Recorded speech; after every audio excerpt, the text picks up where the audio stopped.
It's episode 9 of House of the Dragon. Does it live up to other episode 9s in the Game of Thrones universe where all the crazy shit happens, or is it a letdown? I'm going to discuss it right here. It's the Watchers on the Couch. Welcome back to Watchers on the Couch. Today we are discussing episode 9 of the HBO hit series House of the Dragon. This episode is entitled The Green Council, and if you were wondering if this episode title has any special meaning, it does. There's a small council scene that's at the very beginning of this episode that doesn't last very long. I'm Tim, and I am by myself this week. Mike had some family stuff going on, so he could not join us. So we wish Mike all the best and all of our love. We look forward to seeing him next week for the season finale. I say we, it's just me here. I'm just so used to doing this in a plural. So in this episode, I'll give you my initial thoughts. I'll do the recap, and I'll talk to you a little bit about what I think is going to happen in the season finale. My in-depth breakdown of the season finale trailer will hit YouTube shortly after this episode goes live, I think, within the next day or so. But let's get into it. Initial thoughts. This episode, The Green Council, on a scale from Dracarys to Dohaeris, should we kill it with fire or does it serve? For me, this episode is a Dohaeris, but there is definitely some Dracarys moments in it. Overall, I like this story. I think it has some major pacing problems. They rushed through some major shit in this episode. Like, I think they really rushed the Green Council stuff at the beginning of the episode. So I watched the behind-the-scenes stuff that airs at the end of the show, too, and they talk about how they really like the script for this episode. It's kind of a race against time. And there's like supposed to be adrenaline, like who's going to get to Aegon first? And it's like, well, what difference does it make? Like there's no real stakes there, right? It's either Otto gets to him first, which means Aegon becomes king, or Alicent gets to him first, which means Aegon becomes king. So the only real stakes with that is whether or not Aegon is going to order Rhaenyra's family to death or imprisonment or whatever, which we already know that's going to happen because otherwise there wouldn't be a show. So there's nothing really, there's no stakes to this chase. We spend a lot of time with characters that we don't know anything about, Eric and Eric, and if you think I'm being an asshole by pronouncing them exactly the same way, let's see what the showrunner has to say about these two. Can you tell me their names, please? Over the course of episode 9, Eric and Eric show us that they are not in sync. I'm sorry, what's that? Eric is okay with following orders. Eric feels more and more that his brother is lost. And during the capture of Aegon, Eric doesn't do anything. Okay, cool. So yeah, at least we cleared that up. But what I did like is they introduced some dynamics within the Hightower family, or within the Greens, I guess. I shouldn't really call them the Hightower family. But we have Otto and Alicent not really being on the same page. Alicent's kind of realized that she's become Otto's pawn, or was always Otto's pawn, and she's just kind of coming into her own a little bit and taking charge.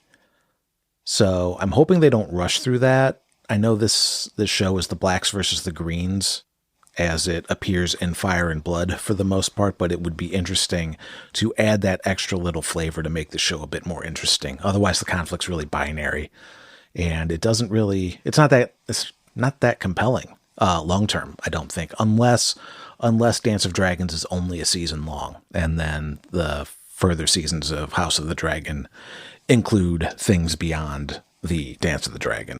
The other thing I like is the conflict between Aegon and Aemond. Aemond doesn't want to be king. Aegon doesn't want to be king. Aemond wants to be king, and there's kind of like a sibling hatred or contention towards each other, which I enjoy as well. And it kind of makes me wonder, like, will Aemond actually help Aegon get away and disappear, or will Aemond kill Aegon and take the crown? Like, how many times can we usurp this throne? So just some interesting plots that they're introducing. But if it's anything like the rest of this series has been up until now, I feel like they're just going to blow right through it. And they're going to either resolve it really quick, and it's going to be like, well, why did you spend so much time showing us this if you're not going to explore it some more? It's like, oh, because we need to get to the war. It's like, okay. All right, whatever. But enough of that. Let's get into our recap. We open on an empty hall. It's the middle of the night or real early in the morning before people are up. And we see that a little servant boy has apparently discovered the king is dead, or someone has told him the king is dead. And he goes to the kitchen to tell Talia, I think it's Talia, who we know is a spy for the White Worm. So Talia wakes up Alicent to let her know, and Alicent tells her to tell no one else and to stay in Alicent's room. From there we go to the Hand of the King's room, I think. I think this is Otto's quarters, where Alicent is talking with Otto and tells him that Viserys told her that he wanted Aegon to be the king, which of course he didn't. We all know that, which makes this, I don't know about anybody else. I'm very frustrated still. I think I mentioned this last episode, but I feel like this whole thing of the misunderstanding of the Aegon prophecy is just a really weak thing that they're exploring, or a justification that they're using for this. Not necessarily for the characters, but as the show. It's like, well, what if she just heard this old man blathering and misunderstood it, and that's why we have a war? It's like, oh, jeez. There's so many issues with that this show has that relies on people not actually acting how people act. If my sentence that I just said makes any sense, I don't know if it does, but it's like nobody talks to each other at all. Like when we don't see them during the time jumps, these people don't communicate with each other at all. At any rate, whatever. So we're going to cut over to the Green Council sometime later, where Otto informs everybody that while they grieve their king and their friend, he's left them a gift and tells them about what Alicent says. Alicent said that the king said on his deathbed that he wants Aegon to be king. And Tywin Lannister is like, oh, so then we can move forward with our long-laid plans knowing that we have his blessing. Which, this is bad. This is really bad. This is bad writing. This is a really ham-fisted way of delivering that information to the viewer.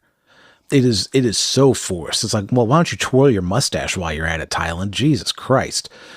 But we get to see that Lord Beesbury and Sir Harold are like, wait a minute, what the fuck's happening here?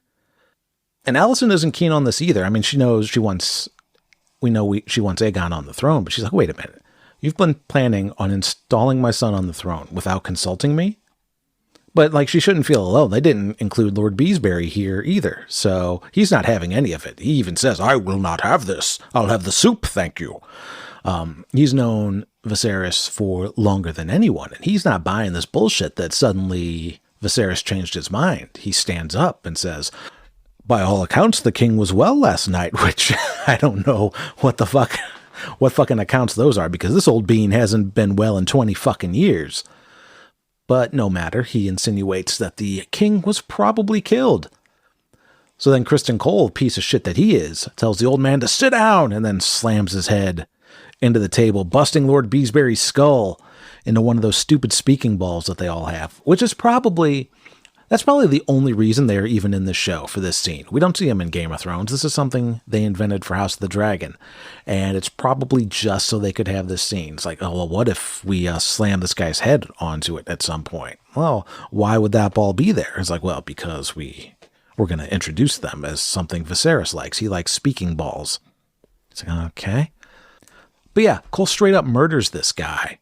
And Harold draws his sword and tells him to put the sword down and take off his cloak. So Cole draws his sword in turn and says he won't suffer insults to the queen. And the queen tells him there was no insult and to put his sword away, which he does. So, as per usual, no consequence for any of Cole's actions, which is fucking exhausting at this point. And his character, not the actor. The actor is great. But Cole's continued presence is actually actively ruining my enjoyment of this show. Like, I'm tempted to skip scenes with him in it after this episode. So Harold rightly is like, has it come to this? And then Otto tells him that that's enough. That's enough, Lord Commander. It's like, what? I didn't just fucking bean this dude.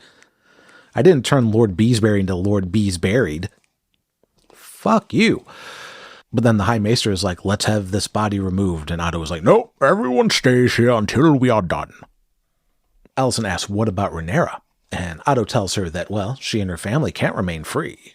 she'll have the opportunity to swear obstinance. Obstinance? Is that how you say obstinance? What a weird word. To Aegon. And Alicent says that neither her nor Daemon will bend the knee, and that Otto fucking knows that. So basically, he plans to kill them. And everyone at this table is okay with this. And even the Grand Maester is like, Otto is right. If there's contention for the throne, it's only going to bring more bloodshed. So, I've been saying it for at least half my life, and I'll say it again. Never trust a holy person. Alicent puts her foot down on this, and she says the king wouldn't want his daughter to be murdered. But then when Tyland asks her for her own suggestion, she doesn't have one. So Otto orders Sir Harold to assemble his men and go to Dragonstone, and to be quick and clean, which, meanwhile, Otto once again forgets that they have dragons at Dragonstone. Like, they're not going to, these people have armor and shit. They're not going to sneak in and assassinate people, especially if they have to cross that bridge. But Harold pulls a Barristan Selmy move, although I guess Selmy technically did get fired, but all the same. He takes off his cloak and is all, I'm the Lord Commander of the King's Guard. I recognize no authority but that of the king. So until you get yourselves one, I'm out of here. Peace, bitch. And he walks off. And I thought for sure Cole was going to stab him in the back, but no, he leaves. Harold apparently survives this episode, which is nice. So hopefully we see him end up in Dragonstone, maybe. I guess it depends on if he's actually loyal to Rhaenyra or if he just doesn't want any skullduggery. No dastardly deeds. So Alicent and Otto go to Aegon and Helena's room because, they're married and have had babies. Alicent was all grodied out by the idea of Rhaenyra maybe banging Daemon. But her own kids, yeah, it's fine. It's fine.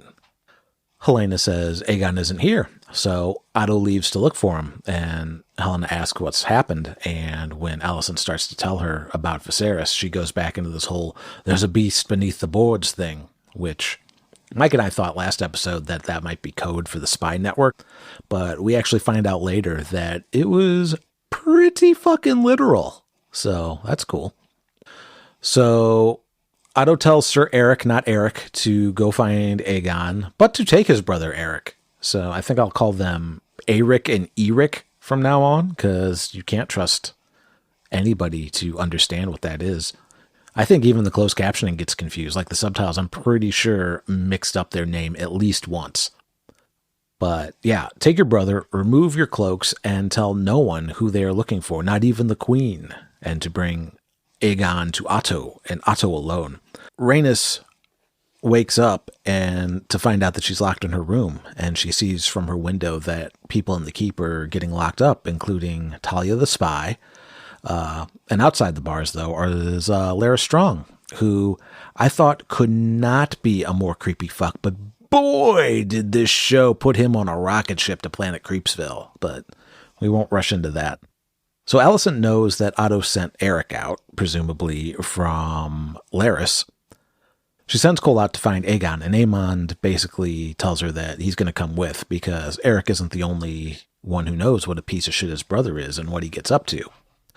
And it's interesting to point out here that when Alicent is tasking Cole with this, she says, everything you feel for me as your queen. There's like a pause there. So I don't know if we're supposed to insinuate that they're more than friends or something like that.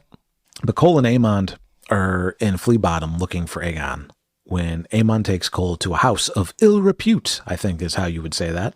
And Aegon apparently took Aemon there once when they were kids to get his dick wet, which, ugh. Meanwhile, I'm going to reiterate again, like he says, like when we were kids, regardless of the showrunners saying, what did Condell say? That the kids are all 17 to 21 now? Bullshit. Only 16 years have passed in this world. So Aemond, the guy with the eye patch, is at most 16 years old. And that's being generous. Because realistically, both Aemond and Jace would be under 10 years old in episode 6 and 7. So really, Aemond is like 15 years in this world, And we're being nice and rounding up a whole year for the sake of there maybe being like up to 6 months on both the 10-year time jump and the 6-year time jump, like on either side of those. Because even though Rhaena says that Corlys has been gone 6 years, then yeah, maybe there was a little more time that passed, but not too much more. Corlys would have been one of the first ships out to lead the charge in the Stepstones when the Triarchy resurfaced. So anyway, realistically, if we're following actual show logic or like the timeline that the show's established and not what the showrunners tell us, realistically, Aegon is like 19 or 20. Helaena is 17 or 18. Aemon and Jace are 15 or 16. If both Alicent and Rhaenyra got knocked up shortly after Rhaenyra's wedding to Laenor.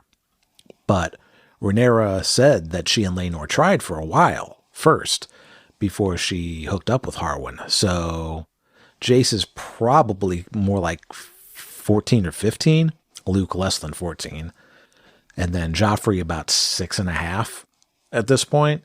And Aegon and Viserys, the babies, I don't know, probably 1 and 2. So of the only Aegon and Helaena are in the age range that Ryan Condal mentioned. So they can't even get their own fucking timelines right. They don't even know which Eric is Eric or which Eric is Eric. Too many Aegons, too many Erics. Anyhow, yeah, Aemon tells Cole that he went there to get it wet. And then Cole is all, every woman is an image of the mother to be spoken of with reverence. Unless, of course, you're Rhaenyra, in which case you're a spoiled cunt. Fuck you, Cole. So back in the Red Keep, Otto makes the lords and ladies swear fealty to Aegon in preparation for the coronation. And some people don't, because you're making people break oaths, which some folks take seriously. So the ones that don't, they get hauled away. So you have like an impossible choice here. It's like either break your oath and be like shunned in like or like punished at the eyes of the gods, or don't break your oath and get your fucking head cut off. So you'd think like the Hightower family, like there's like these 7-pointed stars all over the place now, thanks to Alicent being born again or whatever. But Otto doesn't seem too keen on oaths made and things like that. So that's interesting. Nice little bit of, I like to see that religious hypocrisy isn't only limited to the planet Earth. It's also on Planetos. But Lord Caswell, who is the only person to greet Rhaenyra and Daemon upon their return to King's Landing last episode, reluctantly bends the knee to save his own hide. But that ends up being for naught because he immediately gets captured when he goes to leave because Larys rats him out. Which, this is also another sloppy thing that happens in this episode, because there's no one here saying that he can't leave. Like, they're opening the gates for him, and then it's suddenly, where were you going in such a hurry? Off to warn Rhaenyra? And it's like, what hurry? Like, unless he was ordered to stay there, then all that shit's really weak. But Otto says he'll face the king's justice. And then Otto and Larys have a conversation, and Otto gives away that he knows that Alicent and Larys have been spending time together. And Larys just completely pretty much betrays Alicent and goes, sure, but there's no reason that time that I've spent can't ultimately benefit him. I jumped ahead a little bit for narrative's sake. Let's rewind back to Eric and his brother Eric and Eric are on the hunt for Aegon, and they stumble across a Chuck E. Cheese, but instead of a ball pit, there's a fighting pit, which is real cool, guys. And again, this is where I'm using the subtitles to tell me who's who when it mentions it. So Eric asks how old they are, and Eric says about 10. They sharpen their nails and teeth to make them more formidable. And Eric is like, your boy Aegon spends a lot of time here. You see what a piece of shit he is? Oh, just kidding. I'm not even finished. Look over there.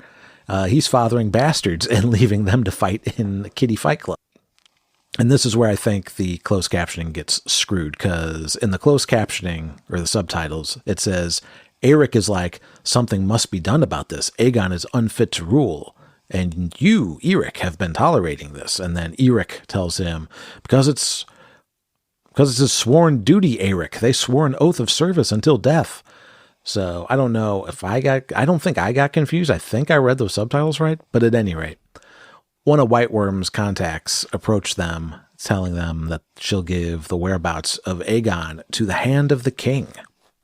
Meanwhile, Alicent visits Rhaenys, and Alicent tries to convince her to back Aegon's claim to the throne because backing Rhaenyra's horse hasn't gotten her anything except some dead kids.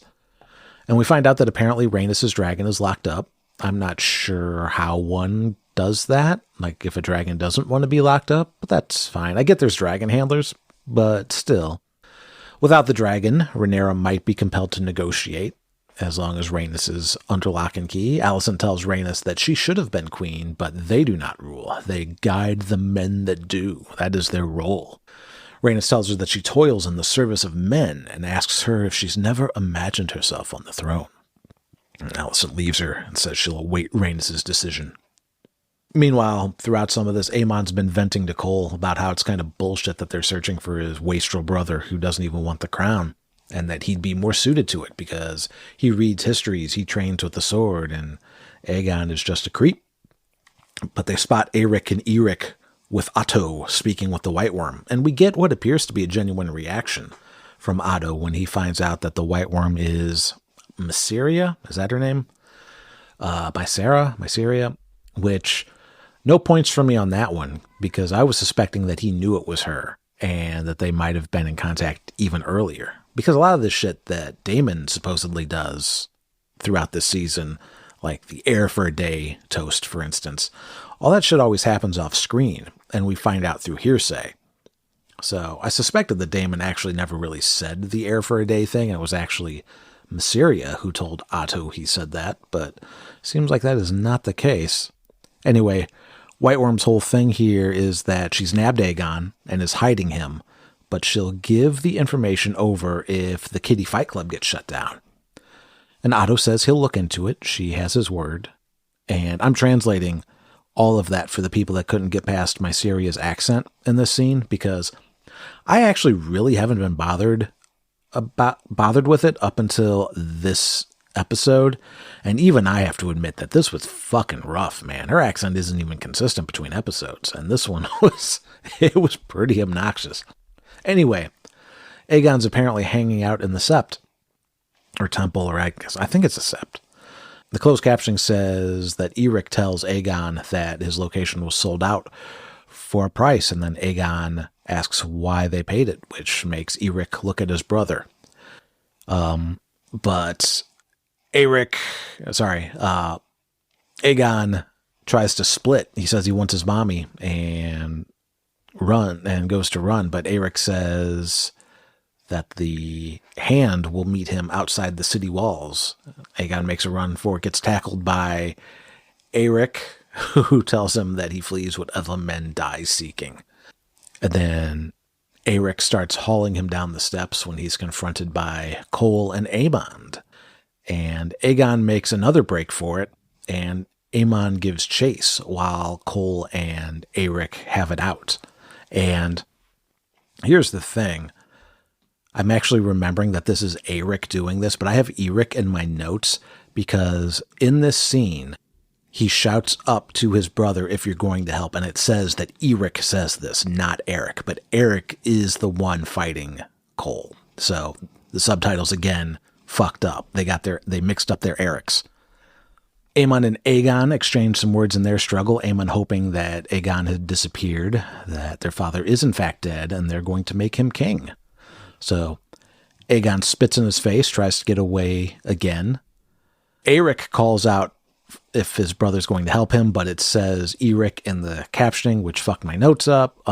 So Eric is standing apart of all of this, looking down when Cole starts to kick Eric's ass. So he takes Eric's sword away, and Eric turns around and leaves. So Aegon is shouting that he has no wish to rule and that he isn't suited. And Aemon agrees. He's like, you'll get no argument from me. And Aegon pleads with Aemon to let him go and that he'll find a ship and pull a Laenor or a Gendry and just start rowing, never be seen again. But Cole says, hey, fuck boy, the queen is waiting for you, and hauls Aegon off, and Aemon is left there, standing there a moment, considering. Back in the Hands Chambers, Otto congrats Alicent on playing the game well, and speaking of game, Alicent has figured out that the two of them were never really aligned, and she was just a game piece that Otto moved about the board, and that she only ever wanted what he impressed on her to want. And now the debt comes due, and that debt is Rhaenyra and her family being a sacrifice that Otto's happy to make. He says he understands if she's squeamish about doing what needs to be done to protect the realm, and she counters that reluctance to murder isn't weakness, and that doesn't matter, she has Aegon now, and they'll proceed how she deems fit. They're going to send Rhaenyra some terms that she can accept without shame, and Otto says if she lives, or if she's left alive, her supporters will rally behind her, waiting for her return. And then Alicent says then Rhaenyra must not return, and that Criston Cole will be named Lord Commander of the Kingsguard, which, great, he's very deserving of it.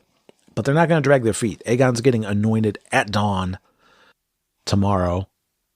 Aegon's getting anointed at dawn tomorrow with Aegon the Conqueror's crown and his sword. And all of King's Landing must bear witness. And Otto was all, I didn't hear a word you just said. You look so much like your mother sometimes. And Alicent rolls her eyes and walks away. Then she goes to her room where Lord Larry already is. And Larry tells her about the spy network in exchange for seeing her feet. They apparently have this gross little game where Larys posits a question that Alicent would probably want or need an answer to, in this case how Otto is finding out things ahead of her, and in exchange she does a foot striptease with her shoes and her stockings, and finds out that Talia is spying on her. And Larys tells her there's a way to shut down the whole spy network thing by taking out the head, White Worm. And Alicent asks if this is something that he can do. And he says, well, if you ask it of me, I'll take care of it. So she puts her feet up on the couch and turns away from him. And Larys proceeds to manhandle the little maester, so to speak. And this is the worst. It's so gross. It's so gross to me. Everything about this. I hate it. I hate it so much. Let's just cut off this guy's bad leg and beat him to death with it. Anyway. It's nighttime now, and Rhaenys is in her room when Eric busts in. Now my notes are correct, because this is where HBO's closed captioning got their shit together. Eric busts in and says, hey, this place blows. Let's get out of here. So he sneaks Rhaenys out, and she sees that they've hung Lord Caswell. So, unfortunately, we've lost a pretty decent ally for Rhaenyra. Although one they just kind of blew through and didn't really establish his character very well. Outside of, here's this guy's face, we know he likes Rhaenyra. Also in the middle of the night, one of Larys's BGs have burned down the White Worm's place, presumably with her inside, but we don't see her die, so who knows.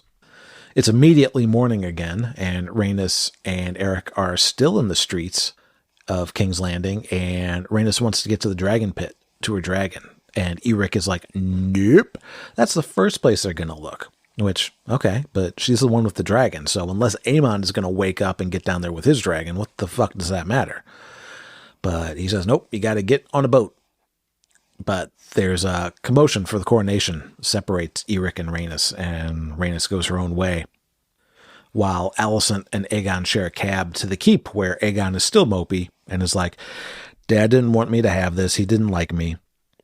And Alicent said, no, with his dying breath, he said that he wanted you to be king. And she gives him the cat's paw dagger and tells him that Otto will counsel him to kill Rhaenyra and her family, and that he must reject this counsel. They can't rule through terror and fear. And then he asks Alicent, do you love me, mommy? And she calls him an imbecile in a loving way. Every child loves it when their mother calls them stupid. Rhaenys sees that the crowd is going towards the keep, and she's like, cool, I'll head that way too. So the coronation begins, and Otto has announced that the king is dead, Viserys the Peaceful. But he proclaimed that Aegon should succeed him as king, his firstborn son. So a slow clap grows into actual clapping, actual applause. Arms are presented, and in comes Aegon. And he gets up there, and the High Maester or whatever, Grand Maester, not whatever, either way, he's getting oil on his head in the name of the new gods. So Rhaenys slips away before Kristen Cole puts the crown of Aegon the Conqueror on Aegon II's head. Aegon rises as king and turns to the crowd, and people start to cheer. He's like, cheering? That's cool. Here's my sword. More cheering. People fucking love swords. And then kaboom! The ground explodes and out comes the dragon. I shit you not. There are thousands of people in this place, like within the doors. Go back and pause and see just how many people are inside. Like Rhaenys just crushed a bunch of fucking people, man. Men, women, kids, whatever. And everyone up on the dais is like, oh shit, we're gonna die now. And Rhaenys looks down on them with her dragon, and Alicent moves forward in front of the new king who cowers behind her. Not that anyone should blame him for that, but she tells Cole to get to Helena. Meanwhile, they're all just standing there. Like, okay, Cole moves to Helena, but they're still like right where the dragon's going to breathe. Like, nobody's running for safety. We're all just going to sit here and burn, but they're so dumb. Get to my daughter. Your daughter's right here. We'll get her out of here. No, we'll stand here, thanks. At any rate, Alicent braces herself to get burned to death, but the dragon just roars, and Rhaenys flies off, and we fade to black. And that's the episode. Real cool, right? Big, crazy ending to the second to last episode, yeah? Kinda. It is cool, but it's also real fucking stupid. It doesn't make any sense. I had some big issues with this scene as it was happening. Like, it took me out of the show immediately. This wasn't a case of me thinking about something afterwards. That dragon, as that dragon was coming out of the ground, I'm immediately like, wait, how can this even happen? This doesn't make any sense. She was only gone for a minute of both screen time and real time. Like, how does a dragon even come up from the ground like that? How is that dragon even in that location? And I'll get to that in a minute, but it's the kind of thing that if you call this out online, people will attack you. But meanwhile, the same people will turn around and talk about how simple and bad the writing on Rings of Power is. And I'm like, I'm sorry, but House of the Dragon has been way worse for this in the back half of this season. The whole Rhaenys ending doesn't like sit right in a story like this. This isn't like Game of Thrones. This is like a game of Dungeons and Dragons. And you ask the character what they want to do, and she's like, well, I want to sneak away and get to my dragon and come up through the floor. And you as the game master is like, well, the dragon pits are actually over here. And then the player just argues with you. It's like, well, the dragon pits have tunnels, right? Can't there be tunnels there? I think there should be tunnels there, and my dragon should be captive right underneath where the ceremony is happening. And you're just like, oh, okay, well, roll to search for your dragon. Oh, cool, I got a natural 20. Okay, yeah, you know what, Rhaenyra? Sure. You go down the steps and your dragon is right there. Great, I climb on the dragon's back and we bust through the ground. Well, the pit's actually a bit deeper below ground than that. You actually don't have the clearance to fly straight up. If that were the case, then this whole floor above would just have caved in a long time ago. I would say that maybe the dragon can tunnel through, but if you're on its back, you're going to have to make some saving throw not to get crushed by falling rock. Oh, okay. Hey, natural 20 again. Oh, fuck me. Okay, sure, Rhaenys, why not? Rule of cool. You and Maelys bust through the floor, and not only do you not get killed by the earth falling on you on your way up, you don't even get fucking dirty. So, the House of the Dragon writers do the rule of cool here, rather than what makes sense. So, I don't know, maybe the dragon pits do go under, and maybe her captive dragon was right there, and maybe there were no guards. Eric said that she wouldn't make it through the gate, but maybe it's just there. That's just the gate. Maybe there's stairs right there that anyone can go down to get to a captive dragon. Which, by the way, dragon has to be right there because she wasn't gone that long. Gone just long enough for a thumb across the forehead and a crown to be placed on his head. That was like 1 minute, maybe a minute 30 max. So her dragon is immediately underground there. Kids aren't the age they're supposed to be. Hostile dragon in the worst possible spot, and a war that could be prevented if one less person was named fucking Aegon. But sure, it's Rings of Power that does what's convenient for the sake of plot. Anyway, surface level, sure, it's cool. It looks cool. Turn your brain off, watch the dragon show. It's fine. But don't tell me the show has amazing writing and story in the same breath. This show was not smart. And fucking Ryan Condal again, Mr. I don't know how long 16 years is all. Rhaenys could have killed them all and ended this war, but she decided to, actually, you know what? Let's hear from him. I'll play that clip of what he says. She knows if she sets fire to that dais, she ends any possibility of war and probably sets peace throughout the realm. But I think probably doesn't want to be responsible for doing that to another mother. And it's a complex choice and one that people might dispute or have a problem with. But that's the choice Rhaenys makes in that moment. Yeah, of course there's a problem with it. Of course it should be disputed. She just killed a bunch of mothers, ruined who knows how many families just now because the writers thought this scene would be cool. And it's exactly what it was. The writers said, well, I'll back up. I'll play this other clip. We needed a penultimate scene, so we tried to come up with what's the worst thing that could possibly happen at the coronation, and realized that it was a dragon to be let loose.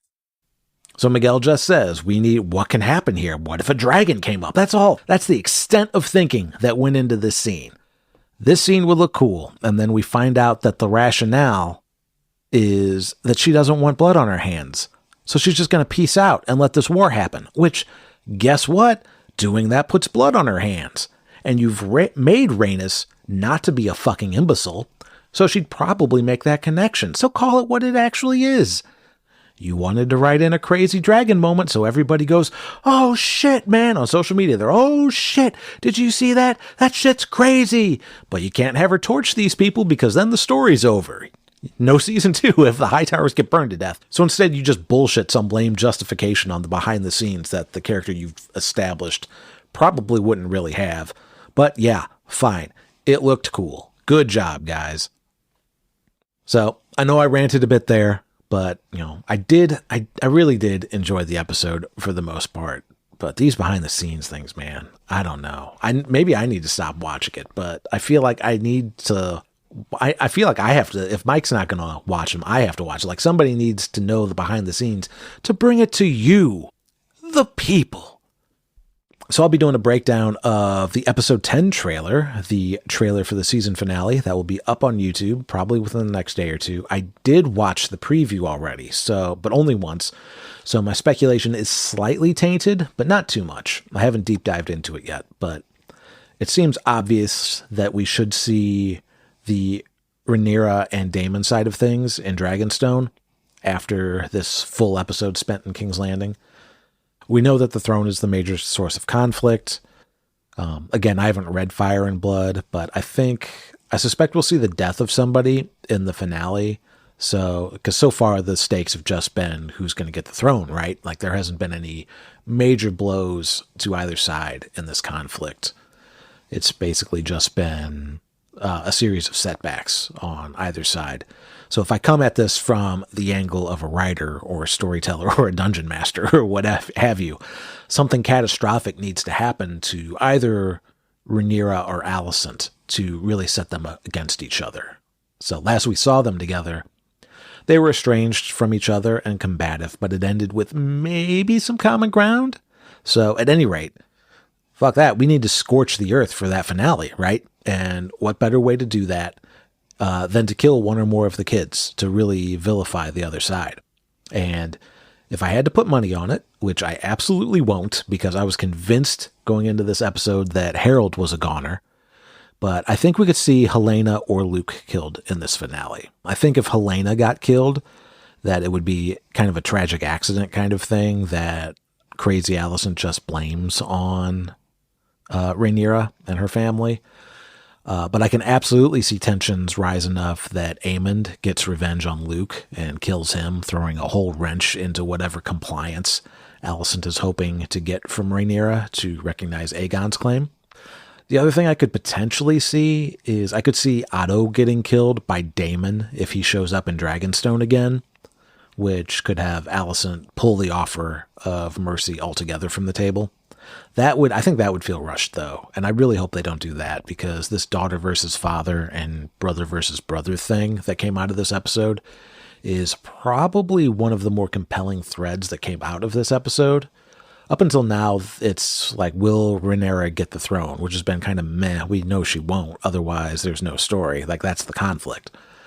So, and it's basically the prep work to make sure she isn't easily challenged, which she fucked herself on by having bastard kids and hoped to patch it up by marrying Daemon. But then ultimately they circumvented all that shit just now by rushing Aegon to the throne before anyone outside King's Landing can find out. So I keep falling back to this whole thing where season 1's pacing is just totally fucked up.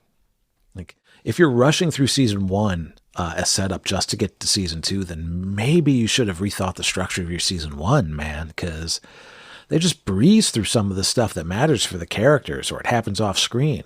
And then what they choose to show, they either rush through that as well, like the Green Council stuff, like that we didn't see any plotting. It's just, oh yeah, by the way, we've been plotting.